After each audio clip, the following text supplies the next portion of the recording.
How many of you out there have ever dreamt about one day owning perhaps what is called the big horse? Here at Fraser Downs, Justin Currie, age 18, and I did say 18, is living that dream as the trainer of the undefeated and perhaps superstar Mystic Maiden. Here's Justin's story. Dad always had a few horses, and then recently got a few more and focused in the breeding program now. My parents have a farm in Langley where they keep all their brood mares and young horses and train some of the race horses there. Was this always your dream? Yes, but no. Because I used to play football and that was the dream. And then as soon as I turned about 12, I knew this was what I wanted to do. You have a brother too? Yeah, brother Chris. Is Chris involved in this? Yeah, but he's not as serious into it as I am. He likes it as a hobby and finds it fun, right? But I want this to be my future. When did you get serious about this? About 14, I started working for people and saving money to buy equipment. And then I got my trainer's license when I was 16, when I was still in school, and then it just kept going, building from there.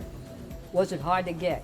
The test wasn't so hard, but it was hard to adapting to all the responsibilities. Because if you mess up, everyone notices because you're down as trainer now instead of your dad, right? At first, I just had one cheat mare of my own, and you had to make sure you give her enough exercise and made her happy and sound. And it's a lot different than just grooming, where you don't really have to worry about it as much. But the biggest thing is your dad told you something, didn't he? Yeah, he told me if I wanted to have a future in horse racing, I had to finish high school first. He said schooling came first. So I graduated, and he kept his promise. As soon as I graduated, he turned over a couple of his horses for me to train, and now we're just focusing on training. Did you ever think about driving?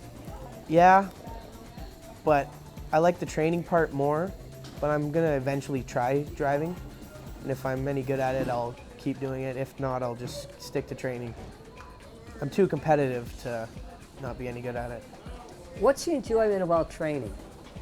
The fact that you get like a sense of achievement every time a horse performs well. When you get a new horse, you don't really know anything about it, and then you race it, and the first time you're always a little nervous, and then it surprises you sometimes, or it lets you down big time, and then you got to go back to the drawing board either way. And when you get to the winner's circle, it's just a big... Justin, you're only 18. You got one of the best fillies on the grounds, Mystic Maiden. Well, it's awesome. It's the greatest feeling ever as well. Like just knowing that you have a filly of that caliber in your barn at such a young age, where most people have to wait their whole lifetime to get one of them. I was just really lucky to get her off the start. And the guy that owns her, Barry McFarland, he bought her off my mom and dad. They bred her. They did, huh? The Crimson Racing Stable. And he bought her. He had a few trainers at the time. And then he just asked me, because I was mad at my dad for selling her because I liked her from day one. And he said, would you be interested in training her? And I said, yeah. When did you know she could run? I thought she was going to be a good one just because I liked her. But at first I was just being a kid and excited. But as soon as we started to train her, I knew she had a lot of ability and was just hoping that everything would stay good.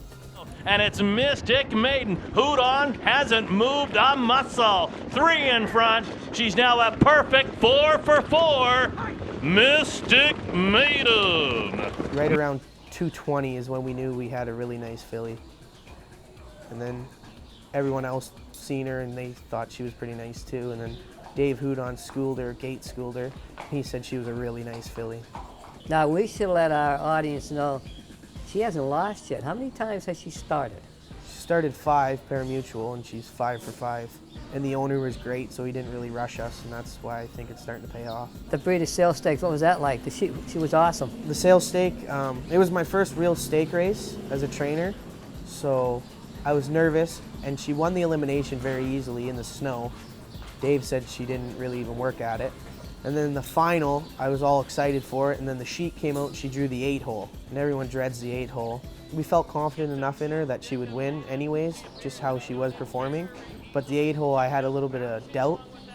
And then in behind the gate, I was really nervous. And then how the race set up, she left, got positioned, And then he moved her real early and then just never looked back, and she was really good that day. She's gonna be 5 for 5 and a stakes winner. Mystic Maiden off to a very promising start in her career in a hand drive in the sales stakes final. Coming up for second, been down before, but it's all Mystic Maiden. Mystic Maiden gonna win it. Very impressive. Now, accomplishing this at such a young age, have you noticed recently there's a trend in the barn area here? A lot of young people? Yeah, recently there's been more and more young people getting involved, which is good for the business. The older people, like the veterans, they've been around forever, and they still will be around down the road, but it's kind of a young person's game, per se. Everywhere you look, like Ontario, all the stars back there are younger people, like Casey Coleman and Tracy Brainerd, but still there's older people at the top of the game, like McIntosh, and for instance here, all the guys at the top of the game are older, because there's not as many young people yet. Now, you went to school around here. Your schoolmates, do they know how successful you are? Yeah, I have a few friends that are right into the racing. They think it's pretty cool, and they come down every once in a while. At first, they thought I was a little crazy for being so serious, but now they're starting to understand why. Because once you get here, and you come here a few times, you get the bug and you're hooked. Because it's so exciting and it's hands-on. And everyone in the backstretch, it's like a big family. Everyone gets along and joking. It's awesome. What would you like to see for you in the future? You're young. Well, I'd like to be very successful at it. I'd like to see myself with quality horses over quantity. But in order to have that, I'm going to have to pay my dues. And I would like to end up at either the Meadowlands or Ontario. That seems to be the place to be right now, with all the top drivers, working with all the top trainers, top drivers, and top horses.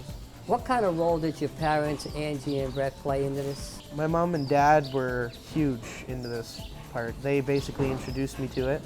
And at first they were a little leery of me being so enthused about it. But afterwards they seen how excited I was about it, and they told me that it's hard work and there's going to be times where you're feeling like you're working for nothing, but you're going to have to pay your dues and be tough when it comes to that. And they've been great. They've given me a couple horses to start training my own barn with, and they're always there if I need help, so it's been awesome. Always seems serious. Are you always? Yeah, I'm pretty serious, but when it's me and a few buddies, we lighten up a bit and joke around, but for the most part on race days, we're pretty serious. And then once the racing's over, then we just relax. Justin, thanks for doing this. Yeah, thanks, anytime. And good luck. Thank you.